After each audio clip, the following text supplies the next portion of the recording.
We're back with Dirk Oosthuizen, one of the senior loan operator instructors. And tonight we're going to be talking about a couple of very interesting things, some of the popular myths.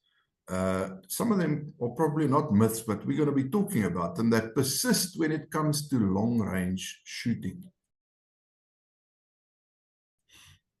Dirk, good evening. Welcome back to the channel.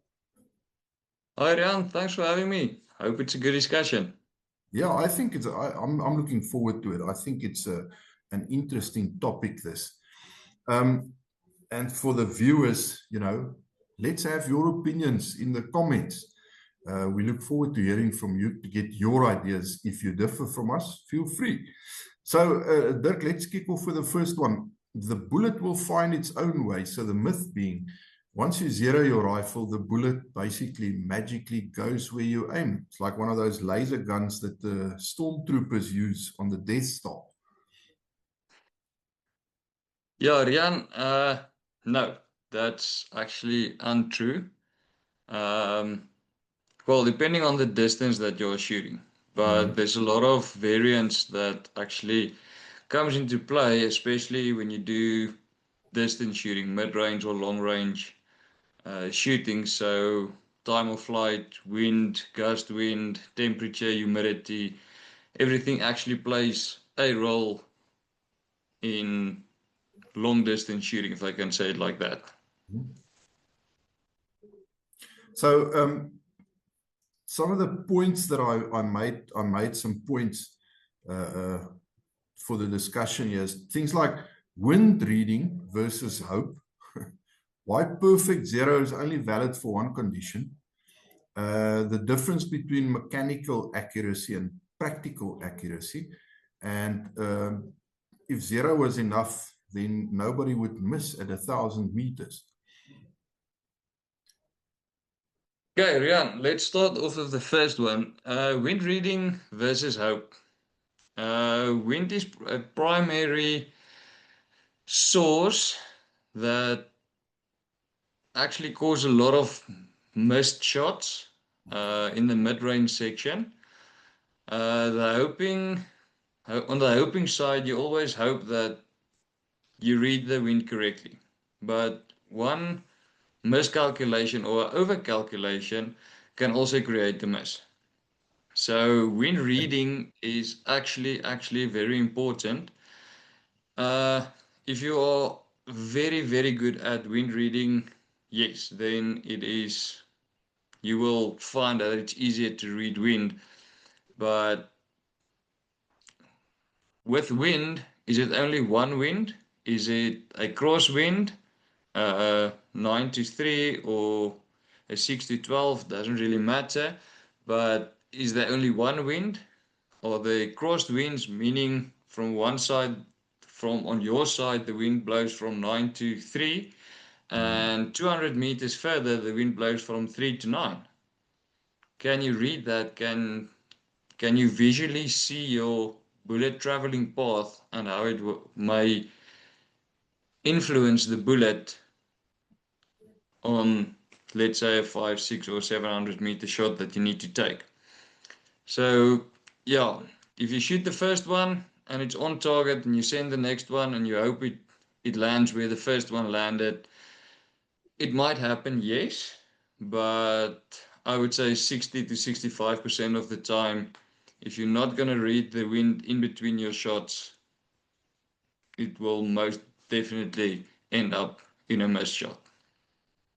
That basically joins up to the next point that I mentioned, why the perfect zero is only valid for one condition. Yes. If you go out to the range, you do your load development, you zero your rifle, you shoot at 100 meters. You shoot a excellent sub-MOA grouping or a 10 millimeter grouping, and you feel great about that. I also feel great about that. But then you need to take in consideration what was the temperature, what was the humidity, um, what was the wind conditions, what was your ammo temperature. Was your ammo lying outside in the sun, on the shooting mat? Was it in a proper case holder, if I can put it like that, where you put all your rounds in? Was it closed? Was your gun clean before you start shooting? Was it a dirty gun? Now you go home, you clean it, put it in the safe, and then all of a sudden, no, this gun is sorted, so now I can clean it, I can put it in the safe. Next time when I need it, I can just take it out of the safe, chamber around, and it will hit exactly on the same point. And unfortunately, that is not possible. Sometimes it is, but 99% I would say it's not possible because of temperature change, wind, humidity, and all those kind of stuff. Let's touch on mechanical accuracy versus practical accuracy. Okay, Rian, mechanical, if you think about it, I'm going to bring cars into this. When everybody wants to take their car, they've done a few tune-ups, they put it on a dyno, they let it run, they measure the graphs and everything. That's mechanical. But as soon as you put a human behind that gun or in that car on a racetrack, it's no longer the same thing. Because there's a lot of variants that actually changed in a blink of an eye. Like for instance, if you do long range shooting, you have one of these clamps that you put your rifle in, you just turn it until the scope lines up, you pull the trigger, shot goes off, you shoot a one-hole grouping at 100 meters, you are feeling excellent, but there's no human factor in that. So as soon as you put the practical side in, how do you behave behind that rifle? What's your body alignment? What's your breathing doing? How tight are you gripping the rifle? Are you touching the barrel? What influence are you actually putting into that rifle before that shot break? I'm talking now about breathing, heartbeats.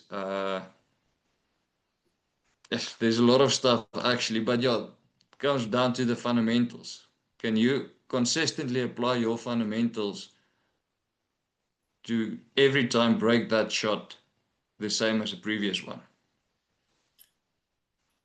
So this last one, if 0 was enough, nobody would miss at 1,000 meters. I suppose that if that was true, then we could have all been great long distance shots. 100%. I won't say it's not possible, but it's not very likely. Because there's so many variables. Is it the flat shot? Is it the angled shot at that distance? Is it up in Gauteng area? Are you shooting up into Africa? Or are you at sea level? What's your bullet traveling speed? What's your velocity is going to be? What is your impact joules going to be on that specific round? And if you zero it, for instance, up in Africa, now you go down to sea level, you're basically going to need to re-zero your whole rifle because of the air pressure difference that's playing a big role. So it is possible, but there's a lot of calculations and things behind the scene that needs to be done before it's actually possible. Okay, that makes sense. So the next one, long distance equals only magnum caliber. So basically, and I mean, I've heard this one before. You need a .338 or bigger to shoot far and to specifically accurately shoot far. So your opinion on that, and maybe we can touch on things like Creedmoor 6.5, Creedmoor, and 308 Magnums. Let's talk about that. Rian, yes, there's a specific reason why heavier caliber rounds is more preferable than lighter rounds, if I can say it like that. Something simple, speed and bullet efficiency. You will normally see it when people talking about reloading. No, I'm loading this kind of bullet because it gives me a high BC. Heavier, longer bullets do better in wind conditions, although they are heavier. Yes. So your speed and the weight of your projectile needs to be roughly in that sweet spot, because the only constant that you actually have is gravity. So gravity, if it's a 0.22, for instance, that you want to shoot 300 meters, or it's a 338 Lapua shooting 100 meters, gravity is the same on both bullets. It's a constant, it's something that's going to be there. But the way your bullet is designed, the length, the width, the everything, compares with the speed, makes it a better round for extreme long range shooting, if I can say it like that. I'm talking now 338 Lapua, 375 Chaitek, the 416 Chaiteks, 50 caliber BMGs, those kind of stuff. Those guns have a massive recoil. And especially for sport shooting wise, if you can't spot your own missed shot, how will you know what to correct? On short distances, a rifle, any Magnum rifle for that instance, shorter distances you cannot see your own impact, so you cannot make the correction. That's why Okay. most of the guys shoot smaller calibers, lighter calibers with less recoil, like the 6.5 Creedmoors, the 6mm Creedmoors, the 22 Creedmoors. It's low recoil, flat shooting projectiles. So your recoil is less, your bullet traveling actually faster, you can see your impact, you can make your corrections. So that's the reason why competition guys tend to go for the 6.5s, the 6BRs, and those smaller calibers. You mentioned the 308. I personally love the 308. I also shoot the 308. 308, it's a very forgiving rifle. It's affordable, and the recoil is not that bad. Most people say 308 has a bad recoil. That's not, I don't feel it in this case. But the thing between a 6.5 Creedmoor or a 22 Creed or one of the Creedmoor series rifles, according to the 308, the 308 teach you to read wind, because it's a heavier projectile going at a slower speed, where your Creedmoors is a lighter round, longer round, going at a faster rate. So you need to be more disciplined on your wind reading on the 308 than on the Creedmoor series, if I can put it like that. So if I say bigger always shoots further and better, what would you say about that?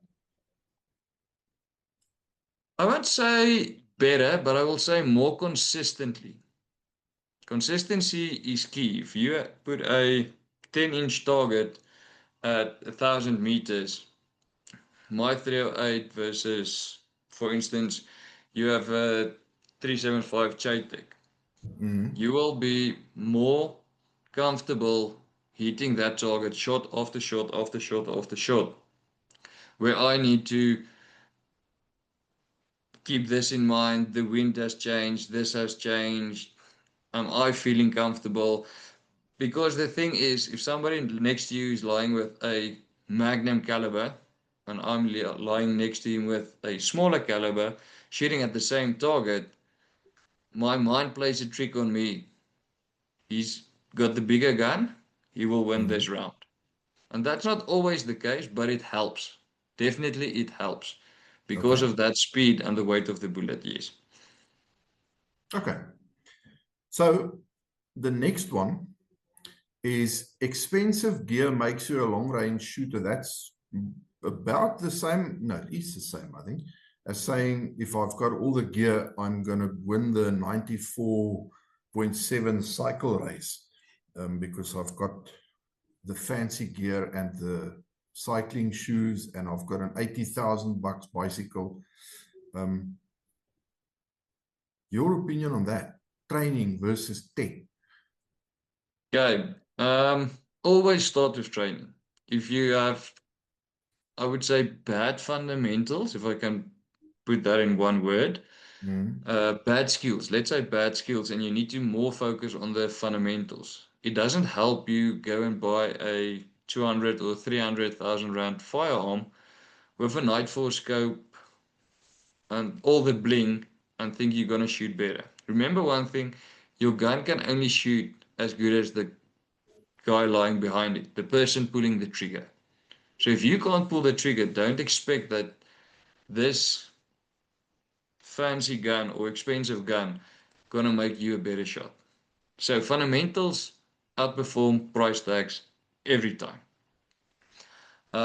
Something that you can invest on as time carries on is a good reliable scope with good tracking. Because it doesn't help you know how to shoot your gun. You can punch out over distance, you know what to dial, but after every 6-7 turns on your turret that you move it, you have to go and make sure that it's still back on track. So scope and scope tracking is very important. I would say invest that little bit more money in a reliable scope. Secondly is ammunition, ammo, consistent ammunition. It doesn't help you. You go and you buy one packet of 20 rounds. Let's say, for instance, Hornady ELDX match for the 308. This weekend I'm shooting this. Next weekend I shoot another match, but then I go and I shoot Federal Fusions, for instance. It's two different. It's the same caliber. It's the same ammo, but it's loaded differently.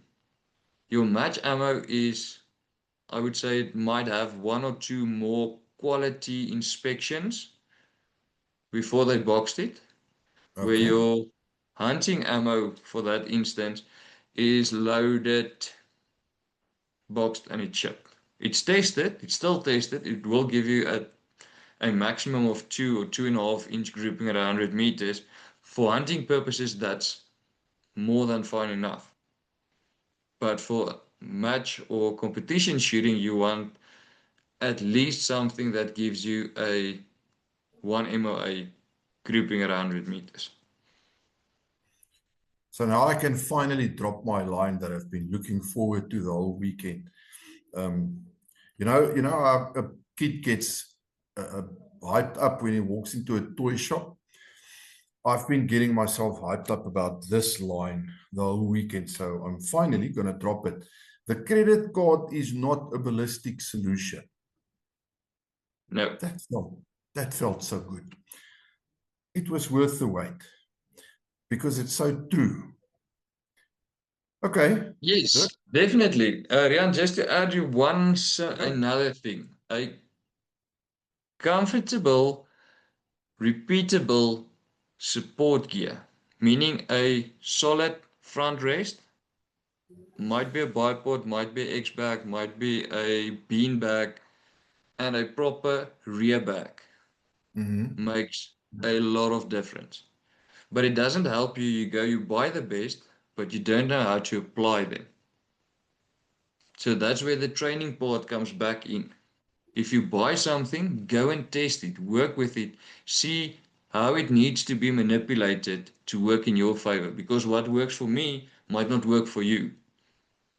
Or you might see that I'm using something and now you want to buy that, and then you buy it and yeah, but it doesn't work. So is it a bad product or is it a bad operator? If you understand what I'm saying. Yes. Well, you know how it works. It's always a bad product. It's never a bad operator.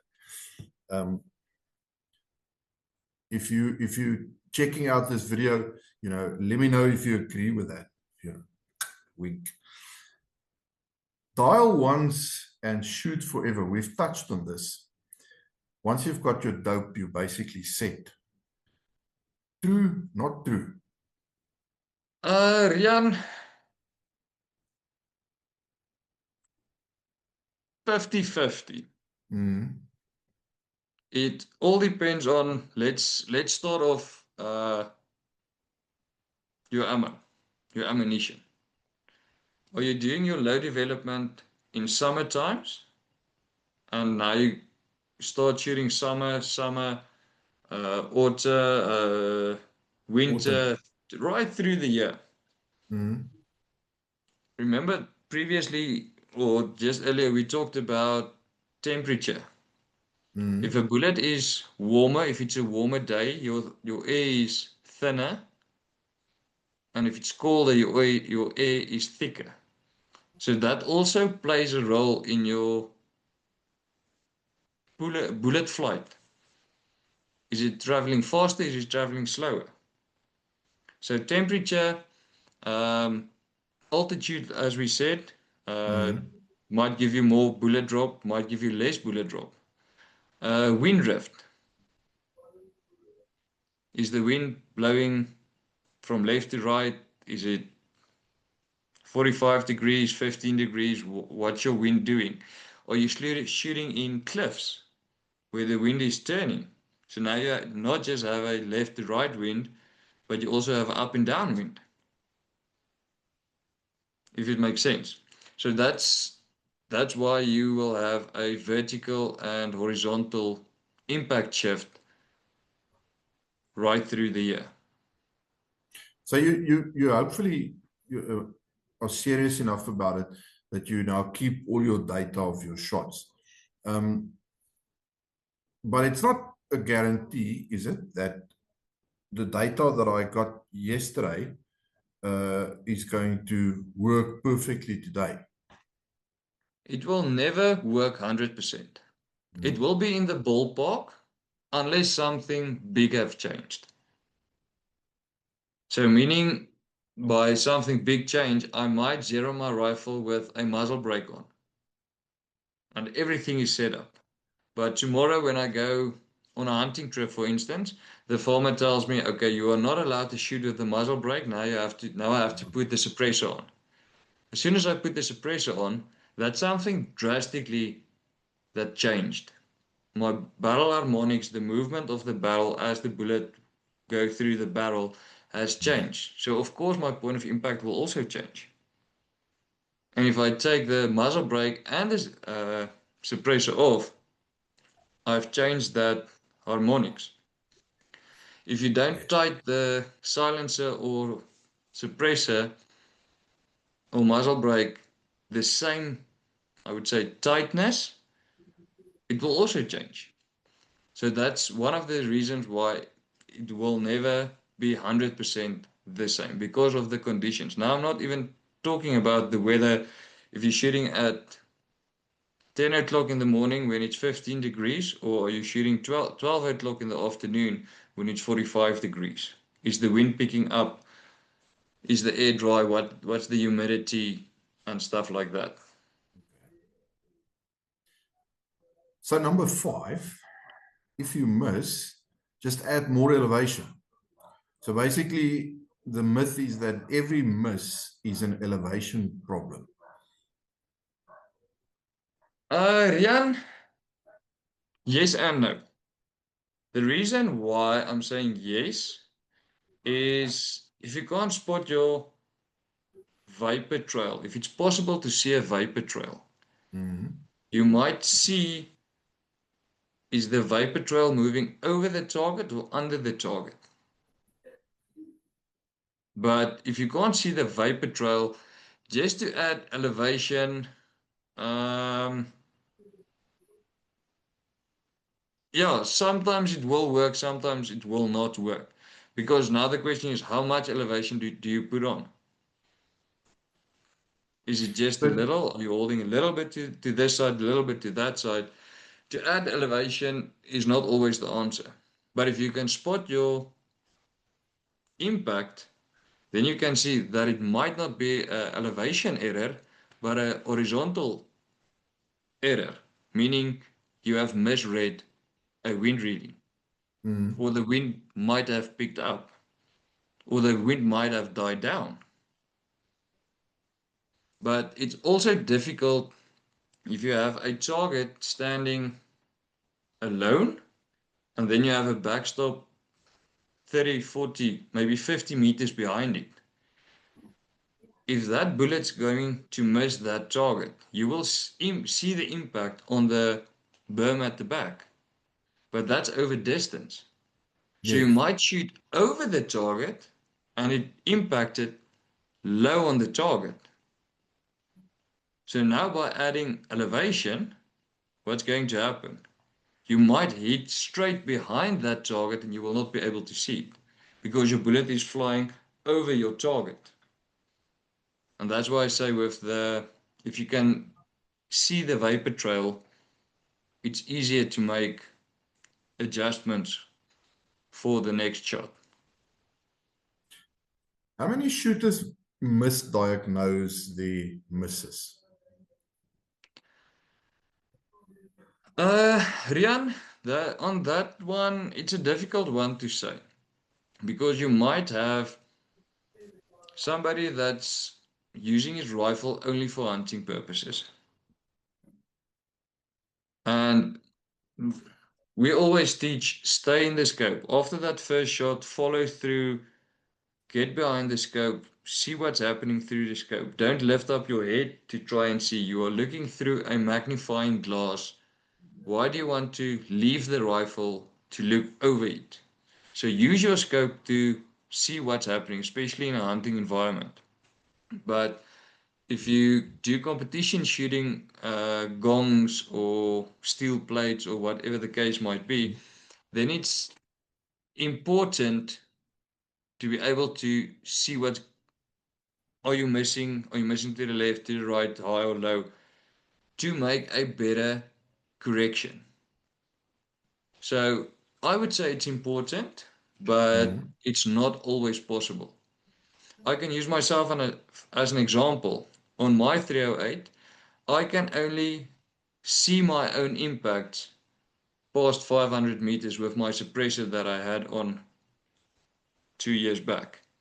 Anything between 100 meters and 500 meters, I cannot see the impact or the correction.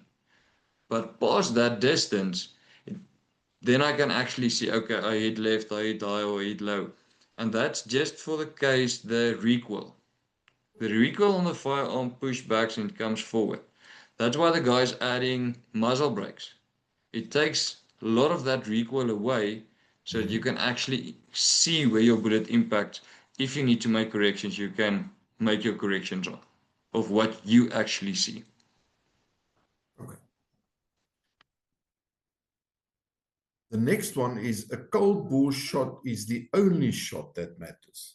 So basically everything hinges on that first shot. So I want to talk about when cold bore matters and then cases where consistency would matter even more. Rian, I get this question actually a lot on the bolt action courses. I normally ask the question, is it a cold bore shot or is it a cold shooter shot? Well, Because if you that look is at a it, good question. how can you actually determine which one is it? But yeah, there's times where a cold bore shot will shift. It might be vertical or it might be horizontally. But that's only for that one shot. So how can one shot be out here and the rest of the grouping is down here? Why is this your first, the one that's actually out of the nice grouping circle that you have? Might it be that you didn't hold the rifle properly in your shoulder? Did you break the shot? Did you mess up your breathing while you were pulling the trigger? Did you actually slap that trigger and not slowly squeeze the trigger? So, but yeah, cold bore shots plays a role, especially in the hunting environment. It might be great. The farmer takes you out. It says, okay, there's a target. Put 5 shots there. You shoot a nice small grouping. Everything is fine. He's taking you out to the hunting field. The next morning, that barrel has cooled down. So now when you take aim at an animal for hunting purposes and you pull that trigger, do you know what the shift might be on that first shot? And then being human, there's always that psychological pressure that you put on yourself. Oh yes, especially if you're looking at a 70 or 72-inch kudu bull standing there, your heart's beating, uh, everything is going wrong in that small amount of time, but it feels like a lifetime have passed you. So yeah, that specifically, that's where that cold ball shot. But you also need to have confidence in yourself. Can I make this shot? Because if you have a slight, how can I say it now? You're not feeling 100% comfortable to take this shot. Don't take it. Although it's an animal, it's not a human being that you are going to shoot at. It's still something that breathes. So if you're not feeling comfortable, don't take the shot.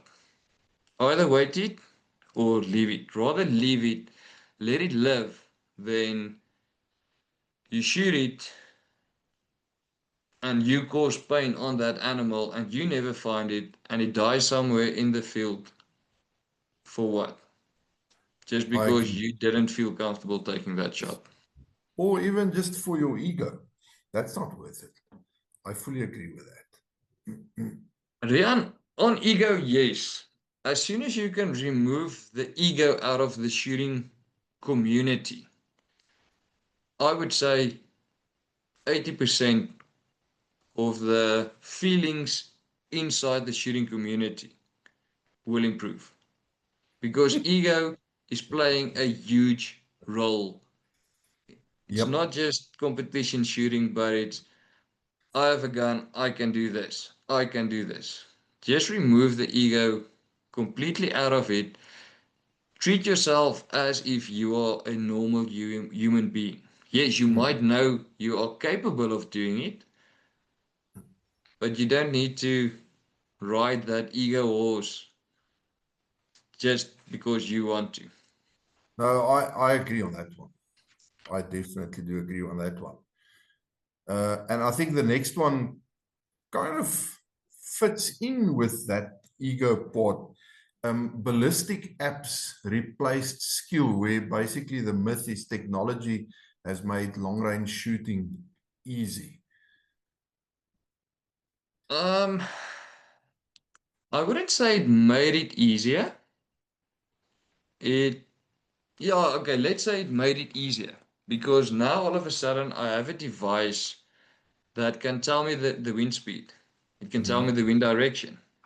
It can work out my atmospheric pressure, the temperature, humidity even. So do I actually now need to go and think about it, or can I just pull out my device, swing it in the air, put it down somewhere, get the reading, put it in the ballistic app calculator, and it's going to tell me this distance, you need to dial this, and you take your shot. So solvers work, but there's one thing that everybody needs to understand. If you're going to put garbage in that ballistic calculator, it's going to spit out garbage. If you put good quality data in, you will get good quality data back. Some things that the app might not see, it might feel and measure the wind where the device is now. Yes. But 200-300 meters downrange, that device cannot see what the wind is doing. It can't see your terrain. Is it hills? Is it flat? Is it whatever? Are you shooting over water? Even shooting over water makes a difference. So it can't see what you see. So it made it easier, but you cannot 100% rely on that, especially when you start shooting precision shooting. Let's say 1,000 meters 70 rounds in a 3-hour period. Flat target, flat everything. Your data that device can detect is roughly within 40 meters of where it's standing. So now I said 40 meters here. What about the other 960 meters to the target? You still need to be able to read that data and bring it in conjunction with what the ballistic app tells you. And yeah, I would say then sometimes you're gonna, this thing say I must hold 0.3 or 0.2 or whatever. I'm gonna hold 0.5 because down there's a stronger wind that this device cannot pick up. So you can never remove the human factor from it. It's easier, it's much faster. Like I say, you can take it out, take the reading, get the data on the scope, and you can fire. But it all depends on that. How precisely do you want to shoot? How big's your target? I hope it makes sense. I think it does make sense. If the viewers think it doesn't, feel free to tell us so, but to me it makes sense in any case. Anyone can shoot 1,000 meters, it's just math. So the myth being long range shooting is basically just plugging numbers. I mean, it's not untrue. Anyone can indeed shoot 1,000 meters, but shooting accurately to 1,000 meters and plus, therein lies the difference. So is it, is it just math? Rian, yes. Definitely, it is a math calculation that you have to do to know what to dial, windage, elevation, whatever the case may be. But now it comes back to one simple thing, and you just said it, that fundamental part. Can you pull that trigger exactly the same every time consistently? Just to aim at a target at 1,000 meters and pulling the trigger is, I would say, child's play. But if your intention is to hit a 1 meter by 1 meter piece of steel at 1,000 meters, 1 kilometer, you're gonna need to know exactly what your heartbeat doing. How fast do you need to pull that trigger? Do you have a gust of wind? Is it a constant wind? Is your wind going up and down, up and down? So yeah, breathing, trigger control, follow through matters more at distance. Mental discipline. Mental discipline. Even pressure, just the pressure of this is a kilometer shot, or this is a far shot, this is the furthest shot that I've taken in my life, although it's at a steel plate. That mental pressure that you put actually on yourself plays a huge role. That's why it might take people 4, 5, 6 times to make the same shot every time before they start hitting the trigger, because they actually calm their nerves the more they shoot it. The more you do it, the easier it becomes. But yeah, for that first shot, you have to be on the game to be able to do that. Okay. Let's go to the 100-meter shots. If you can shoot, Yes. if you can shoot tight groups at 100 meters, then basically you're a long-range shooter. Because small groups at 100 meters, they just automatically scale up to 1,000 meters. In case you weren't aware of that. Yes, Rian. Let's say I'm going to use the metric system. If you shoot a 20 millimeter or a 10 millimeter grouping at 100 meters, that same 10 millimeter grouping can stay the same at 200, or it can open up to a 20 millimeter. Every time as your distance increase, that grouping will start to open up little bit, little bit, little bit, little bit, depending on your bullet you are shooting. If you don't have a high BC bullet, bullet coefficient bullet, then what's going to happen? Somewhere the wind is going to take over. Your bullet is not going to slide through the wind anymore, but in mid-air, they're going to start fighting with each other. And then you might get one that hitting to the left, one that hit high, one that hit low, one that hits right. So to come back to the 100 meters, yes, it's easy. It's a short distance. We can all go to a normal range. Close by to you, there might be a range that have a 100-meter rifle range. To shoot small groupings, to do low development, for instance, to get that small groupings. But what's the time of flight of that bullet in 100 meters? That's 0.0, let's say 0.01. But now you want to make the same shot over a kilometer, and that gives you, I'm just going to punch numbers now, it's going to give you a 10-second flight time. The longer your bullet stays in the air, the more gravity has time to play a role in that bullet. The more wind, it's more, how can I say, exposed to wind conditions. So to shoot a small grouping at 100 meters is great. But you have to punch out to further shots, further distances, to see what your bullet actually is doing during its flight. For instance, I had a guy on the previous bolt action course where his 6.5 is only starting to stabilizing after 200, 225 meters. Okay. At 100 meters, he's shooting a 1-inch grouping, and he's happy with that. But as soon as we start adding distance, his grouping actually came down.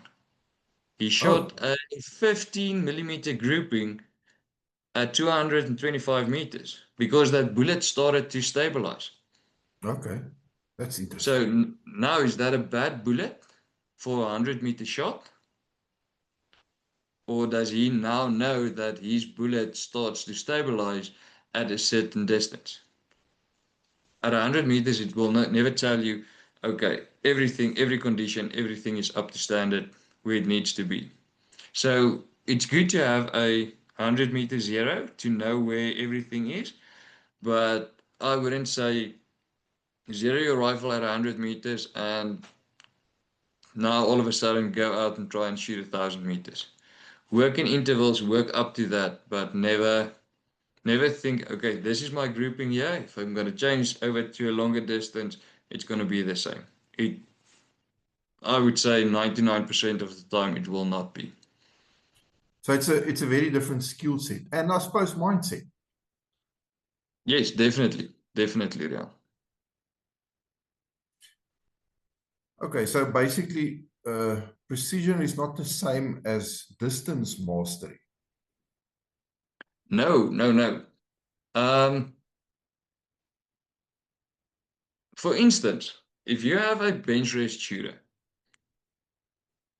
and a field shooter, somebody that needs to take his gear, build a position, and shoot, versus a guy that put everything on a concrete table, start firing his rounds downrange, is it the same person? Do they need to have the same mindset just to pull the trigger? Because your bench race guy, he's set up, he's in this environment where he can make himself comfortable. The field shooting guy needs to build positions. He needs to adapt. Is there a rock in front of him? Is there a log in front of him? Must he shoot over a barricade? Must he stand and take that shot? Is it a freehand shooting out of the shoulder kind of thing? So it's the same thing, but it's in different, how can I say, categories. So you need to understand or decide which one you want to be. You can't go with the bench race mindset to a field shooting situation. And you can't go with a field shooting mindset to a bench rest match. I hope that makes sense, because it's two different things, although you're just lying there pulling the trigger every time. Okay, last but not least, it's about seeing the impact. No splash, no feedback being the myth. How spot on is that or not? Rian, yes. We talked about the vapor trail. If you can see the vapor trail moving even in flight before it even hit the target, you might be able to see mirage or how the wind pushes your bullet to the left or to the right. And just by seeing that, you can create a file in your brain to say, okay, if it moves by this much over this distance, it's normally close to target, because you might be focused in on the target. So you will not be focusing halfway to see the vapor trail, if that makes sense. So you will always try and make it visible at the target. And then, is it high, is it low? But if you can't spot where your bullet impacted, it's just the same as you shooting a shot, you fire a round up in the air. You have no idea where it landed. You have no idea what to do, where it impacts, and how to correct it. And that's a big thing. If you can see your impact, you will know how to correct, or you will know in which direction to start correcting. Doesn't matter, you are aiming at the center, you are hitting to the right, and now you start aiming to the right. And now all of a sudden your impact is further right than closer to target. If you understand what I'm saying. So you have to opposite where your bullet impacted. So it helps to see the impact. Oh yes, definitely. Is it, well, I mean, if you're shooting with a spotter, then, I mean, it goes without saying, you need to have good communications between the two to assist you. But the fact is that, you know, you don't necessarily always shoot with a spotter. To shoot with somebody, to be able to see through the a spotting scope, where you impact, where you missed, how far you missed, how high you are, or how low you are. There's always, I would say, a 5% difference between the guy shooting and the guy on the scope. Because if the guy is standing right behind you, remember now, he's standing, you are lying in the prone position shooting. There might be a meter and a half distance between where his scope is seeing and where your scope is seeing. If I can make it like that. So he will tell you you are, for instance, one target high. But now you look through your scope, now you see, no, I'm only half a target high. So who's right now? So because there's that difference, you need to understand that it's only a guiding. Yes. But the best thing will be, you know where you aimed. If you can see that impact through your scope, you can now go and say, okay, I aimed here, my bullet impact here. If I have a scope that I have subdivisions, I can calculate that, and I can now, okay, I need to hold over or make a correction on my scope where the guy is standing 1.5 meters higher, or to the right or to the left, because that will also make a difference. He will tell you so much to this side, so much to that side, but now you see through your scope and you have a more accurate ruler in the scope to measure your miss actually. So he can guide you, but I would say if he's not on the same level as you, always try and look for your own impact as well. Okay, yeah, that actually makes a lot of sense to me. Just for interest's sake, is is it a Hollywood legend, or is there truth in it that every shot always kicks up a dust cloud?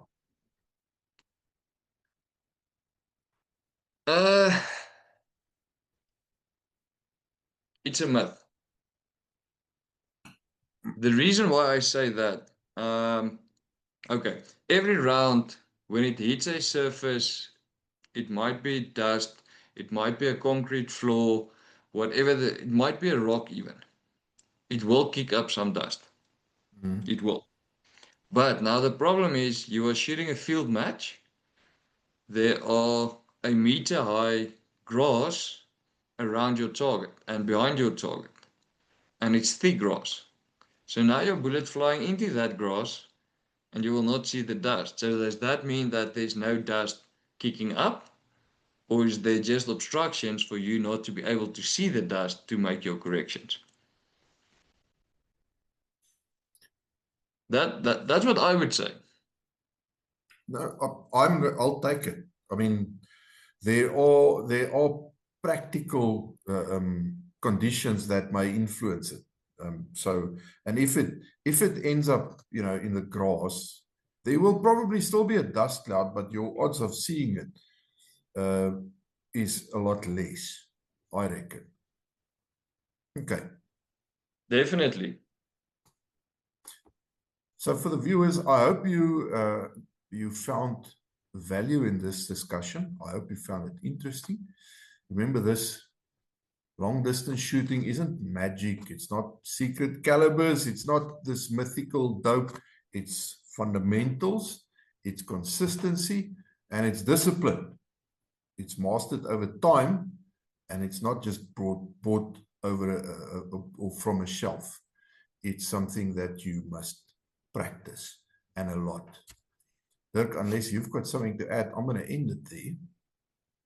Riaan, you are spot on with what you just said. The more you train, the better you will become. But you must train the right stuff on the right way. You can't just train and think, okay, I've pulled this trigger 1,000 times now, but I haven't worked on my breathing, my stance, or my for long range shooting, the amount of pressure I put in my shoulder, the contact on my cheek or on my jawbone, is it consistently in that scope? That whole package, that fundamental package, needs to be practiced in. And unfortunately, you cannot practice this one today, that one tomorrow, that one the day after that.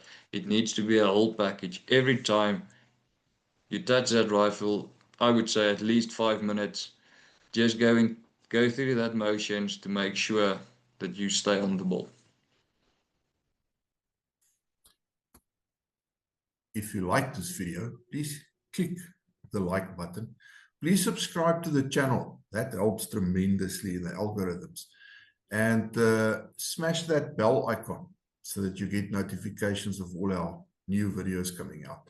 And if you're interested in any of our training courses, including shooting accurately over long distances, please check out the link in the description below the video. And we look forward to seeing you on a shooting range one of these days. Dirk, that's it from me. Thank you so much for your time. Highly appreciate it. Thank you, Riaan. Thanks for making time for me for this discussion. I love long range shooting. I'm trying to improve it myself this year, so hopefully I'll see more people on the range.